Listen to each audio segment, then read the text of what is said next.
in the challenge to the Electoral Bonds scheme and the amendments introduced to the provision of the income tax, the Representation of the People's Act, and the Companies Act, and the RBI.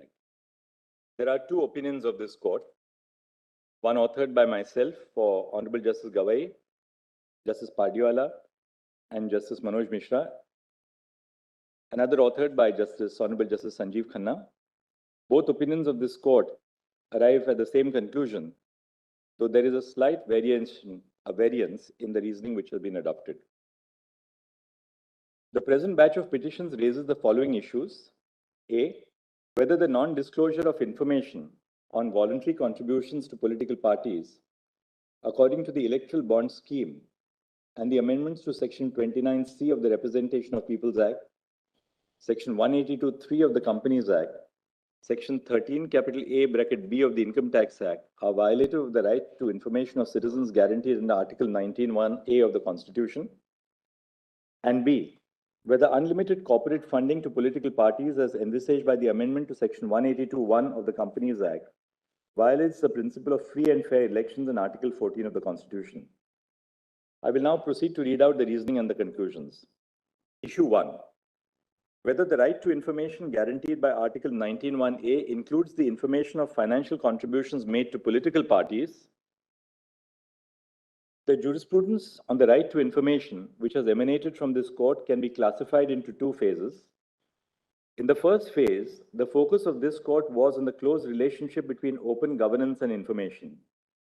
The judgments in this phase were premised on the principle that the citizens have a duty to hold the government of the day accountable for their actions and inactions, and they can effectively fulfill this duty only if the government is open and not clothed in secrecy. In the second phase, this court recognized the importance of information to form views on social, cultural, and political issues and participate in and contribute to discussions in the polity. A crucial aspect of the expansion of the right to information in the second phase is that the right to information is not restricted to information about state affairs, that is public information. It includes information which would be necessary to further participatory democracy in other forms. The ratio of the judgments of this court in Association of Democratic Reforms and People's Union for Civil Liberties is that the voters have a right to information which is essential for them to cast their votes. The ratio of the judgments is not restricted to information about candidates. Political parties are a relevant political unit in the electoral process. This is evident from the provisions of the 10th schedule of the Constitution, the Election Symbols Reservation and Allotment Order 1986, the Westminster form of government, which confers importance to political parties, and the electoral culture in India, such as the publication of electoral manifestos by political parties. The information about the funding of political parties is essential for the effective exercise of the choice of voting. One of the factors which contributes to political inequality is the difference in the ability of persons to influence political decisions because of economic inequality. Economic inequality leads to differing levels of political engagement because of the deep association between money and politics. At a primary level, political contributions give a seat at the table to the contributor. That is, it enhances access to legislators. This access also translates into influence over policy making. There is also a legitimate possibility that financial contribution to a political party would lead to quid pro quo arrangements because of the close nexus between money and politics. Quid pro quo arrangements could be in the form of introducing a policy change or granting a license to the person making financial contribution to the political party in power. The Electoral Bonds scheme and the impugned provisions, to the extent that they infringe upon the right to information of the voter by anonymizing contributions through electoral bonds, are violative of Article 19(1)(a). We have applied the proportionality standard to determine if the infringement of the right to information is justified. Issue 2. Whether the infringement of the right to information of the voter is justified for the purpose of curbing black money in the electoral process. The right to information under Article 19(1)(a) can only be restricted based on the grounds stipulated in Article 19(2). The purpose of curbing black money is not traceable to any of the grounds in Article 19(2). We have applied the subsequent prongs of the proportionality standard, even assuming that curbing black money is a legitimate purpose for restricting the right to information of voters. Immediately preceding the financial year 2016-17, in which the electoral bond scheme was introduced, 81% of the contributions, rupees 580.52 crores, were received by political parties through voluntary contributions. Since the amount of voluntary contributions is not regulated, it allowed the circulation of black money. However, after the introduction of the electoral bond scheme, 47% of the contributions were received through electoral bonds, which is regulated money. The Union of India submitted that providing anonymity to the contributors incentivizes them to contribute through the banking channels. Assuming for the purpose of hypothesis that the Union of India is right on this prong, what it urges is that non-disclosure of information about political expenditure has a rational nexus with the goal, that is curbing black money or unregulated money. However, we are of the opinion that the third prong of the proportionality standard, that is the least restrictive means test, is not satisfied. The electoral bond scheme is not the only means for curbing black money in electoral financing. There are other alternatives which substantially fulfill the purpose and impact the right to information minimally when compared to the impact of electoral bonds on the right to information. On an overall balance of the impact of the alternative means on the right to information and its ability to fulfill the purpose, for contributions below 20,000 rupees, contributions through other means of electronic transfer is the least restrictive means. For contributions above 20,000 rupees, contributions through electoral trust is the least restrictive means. Thus, the infringement of the right to information is not proportionately justified for the purpose of curbing black money and electoral financing. Issue 3. Whether the infringement of the right to information of the voter is justified for the purpose of protecting donor privacies. Two issues arise for our consideration. A, whether the fundamental right to informational privacy recognized by this court in Justice K.S. Puttaswamy, 9 judges, includes information about a citizen's political affiliation. B, if A above is answered in the affirmative, whether financial contribution to a political party is a facet of political affiliation. The fundamental right to informational privacy recognized in Justice K.S. Puttaswamy, 9 judges, includes information about a citizen's political affiliation for the following reasons. A, forming political beliefs and opinion is the first stage of political expression. The freedom of political expression cannot be exercised freely in the absence of privacy of political affiliation. Information about a person's political belief can be used by the state at a political level to suppress dissent and at a personal level to discriminate by denying employment or subjecting them to trolls. The lack of privacy of political affiliation would also disproportionately affect those whose political views do not match the views of the mainstream. B, in the specific context of exercising electoral franchise, the lack of privacy of political affiliation would be catastrophic. Information about a person's political affiliation can be used to disenfranchise voters through voter surveillance. Voter databases which are developed through surveillance identify voting patterns of the electors and attempt to interfere with their opinions based on the information collected. For example, the data of online purchase histories, such as the books purchased, which would indicate the ideological leaning of the individual, clothing brands used, which would indicate the social class to which the individual belongs, or the news consumed or the newspaper subscribed, which would indicate political leanings or ideologies, can be used to draw on the relative political affiliation of people. This information about the political affiliation of individuals can then be used to influence their votes. C. At a systemic level, information about political affiliation could be used to engage in gerrymandering, the practice by which constituencies are delimited based on the electoral preference of the voters. Financial contributions to political parties are usually made for two reasons. First, they may constitute an expression of support to the political party, and second, the contribution may be based on a quid pro quo. The law as it currently stands permits contributions to political parties by both corporations and individuals. The huge political contributions made by corporations and companies should not be allowed to conceal the reason for financial contributions made by another section of the population, a student, a daily wage worker, an artist, or a teacher. When the law permits political contributions, and such contributions could be made as an expression of political support, which would indicate the political affiliation of a person, it is the duty of the Constitution to protect them. Not all political contributions are made with the intent of attempting to alter public policy. Contributions are also made to political parties which are not substantially represented. Contributions to such political parties are made purely with the intent of expressing support. It is true that contributions made as quid pro quo transactions are not an expression of political support. However, to not grant the umbrella of privacy to political contributions only because a portion of the contributions is made for other reasons would be impermissible. The Constitution does not turn a blind eye merely because of the possibilities of misuse. Thus, the right of informational privacy extends to financial contributions to political parties, which is a facet of political affiliation. We have applied the double proportionality standard to balance the conflicting rights of the right to information and the right to informational privacy. The Constitution does not establish a hierarchy between the right to information guaranteed under Article 19(1)(a) and the right to informational privacy to political affiliation traceable to Articles 19(1)(a), 19(1)(b), 19(1)(c), and Article 21. The Union of India submitted that Clause 7(4) of the Electoral Bonds scheme balances the right to information of the voter and the right to informational privacy.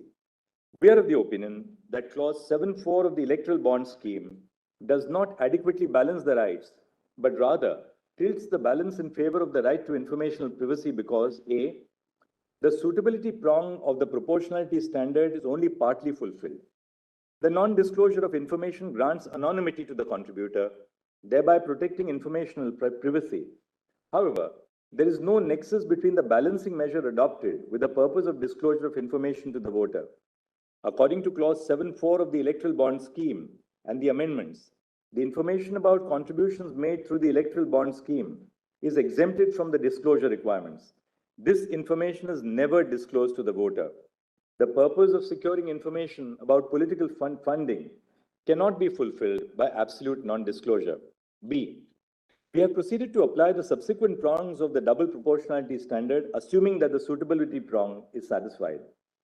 Section 29(c) of the Representation of People Act, which states that information of contributions made below rupees 20,000 in a financial year need not be disclosed, is a lesser restrictive means to achieve both the right to information and the right to informational privacy. The underlying rationale of Section 29(c)(1) is that contributions below the threshold do not have the ability to influence decisions, and the right to information of financial contributions does not extend to contributions which do not have the ability to influence decisions. Similarly, the right to privacy of political affiliation does not extend to contributions which may be made to influence policies. It only extends to contributions made as a genuine form of political support. It is quite possible that contributions beyond the threshold of rupees 20,000 could also be a form of political support and not necessarily a quid pro quo arrangement, and contributions below the threshold could influence electoral outcomes. However, the restriction on the right to information and informational privacy of such contributions is minimal when compared to the provision of blanket non-disclosure. Thus, this lesser restrictive alternative realizes the right to information of an informed voter and informational privacy to political affiliation in a real and substantial manner. The Union of India has been unable to establish that the measure employed in Clause 7(4) of the Electoral Bond Scheme is the least restrictive means to balance the rights of informational privacy to political contributions and the right to information of political contributions. Thus, the amendment to Section 13(a)(b) of the Income Tax Act, introduced by the Finance Act 2017, and the amendment to Section 29(c)(1) of the Representation of People's Act are declared unconstitutional. The question is whether this court should only strike down the non-disclosure provision in the Electoral Bond Scheme, that is Clause 7(4). The anonymity of the contributor is intrinsic to the Electoral Bond Scheme. The Electoral Bond Scheme is not distinguishable from other modes of contributions through banking channels such as checks, transfer through the electronic clearing system, or direct debit if the anonymity component of the stream is struck down. Thus, the Electoral Bond Scheme 2018 will have to be struck down as unconstitutional. Issue 4. Whether the amendment to Section 182(3) of the Companies Act is unconstitutional. The amendment to Section 182(3) of the Companies Act, deleting the requirement of disclosing the particulars of contributions made to political parties, is unconstitutional for the following reasons. A. Section 182(3), as amended by the Finance Act 2017, mandates the disclosure of total contributions made by political parties. This requirement would ensure that the money which is contributed to political parties is accounted for.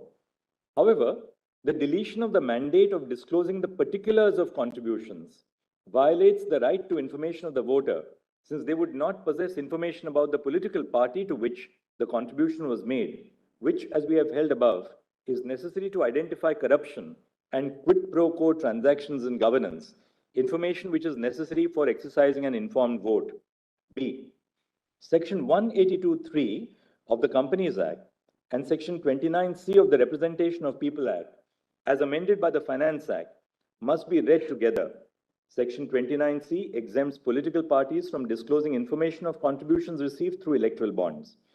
However, Section 182(3) not only applies to contributions made through electoral bonds, but through all modes of transfers.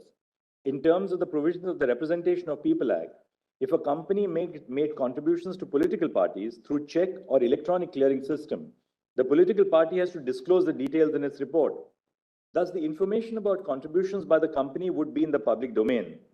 The only purpose of amending Section 182(3) was to bring the provision in tune with the amendment under the Representation of the People's Act, exempting the contributions through electoral bonds from disclosure requirements. The amendment to Section 182(3) of the Companies Act becomes otiose in terms of our holding that the Electoral Bond Scheme and relevant amendments to the Representation of the People Act and the Income Tax Act mandating non-disclosure of particulars on political contributions through electoral bonds is unconstitutional. Whether unlimited political contributions by companies is unconstitutional. The amendment to Section 182 of the Companies Act, permitting unlimited political contributions to companies, or it should be by companies, is manifestly arbitrary for the following reasons. A. The ability of a company to influence the electoral process through political contributions is much higher when compared to that of an individual. A company has a much graver influence on the political process, both in terms of the quantum of money contributed to political parties and the purpose of making such contributions. Contributions made by individuals have a degree of support or affiliation to a political association. However, contributions made by companies are purely business transactions, made with the intent of securing benefits in return. The amendment to Section 182 is manifestly arbitrary for treating political contributions by companies and individuals alike. B. Companies before the amendment to Section 182 could only contribute a certain percentage of the net aggregate profits. The provision classified between loss-making companies and profit-making companies for the purpose of political contributions, and for good reason. The underlying principle of this distinction was that it is more plausible that loss-making companies will contribute to political parties with a quid pro quo and not for the purpose of income tax benefits. The provision, as amended by the Finance Act 2017, does not recognize that the harm of contributions by loss-making companies in the form of quid pro quo is much higher. Thus, the amendment to Section 182 is manifestly arbitrary for not making a distinction between profit-making and loss-making companies for the purposes of political contributions. C. The purpose of Section 182 is to curb corruption and electoral financing. For instance, the purpose of banning a government company from contributing is to prevent such companies from entering the political fray by making contributions to political parties. The amendment to Section 182, by permitting unlimited corporate contributions, authorizes unrestrained influence of companies in the electoral process. This is violative of the principle of free and fair elections and political equality captured in the value of one person, one vote. The following are our conclusions. A. The Electoral Bond Scheme, the proviso to Section 29C(1) of the Representation of the People Act 1951, as amended by Section 137 of the Finance Act 2017, Section 182(3) of the Companies Act, as amended by Section 154 of the Finance Act 2017, and Section 13(a)(b), as amended by Section 11 of the Finance Act 2017, are violative of Article 19(1)(a) and unconstitutional. And B, the deletion of the proviso to Section 182(1) of the Companies Act, permitting unlimited corporate contributions to political parties, is arbitrary and violative of Article 14. We consequently issue the following directions. A. The issuing bank shall herewith stop the issuance of electoral bonds. B. State Bank of India shall submit details of the electoral bonds purchased since the interim order of this court dated 12 April 2019 till date to the Election Commission of India. The details shall include the date of purchase of each electoral bond, the name of the purchaser of the bond, and the denomination of the electoral bond purchased. C. State Bank of India shall submit the details of political parties which have received contributions through electoral bonds since the interim order of this court dated 12 April 2019 till date to the Election Commission of India.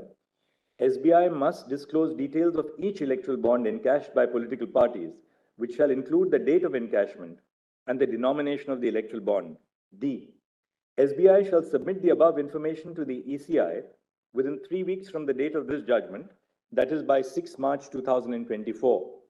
E.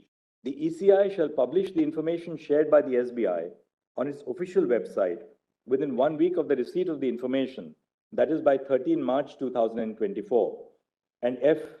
Electoral bonds which are within the validity period of 15 days, which have not been encashed by political parties yet, shall be returned by the political party to the purchaser, depending on who is in possession of the bond to the issuing bank. The issuing bank, upon the return of the valid bond, shall refund the amount to the purchaser's account. Grateful to you.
I have respectfully agreed with the judgment ordered by Dr. Justice Chandrachud.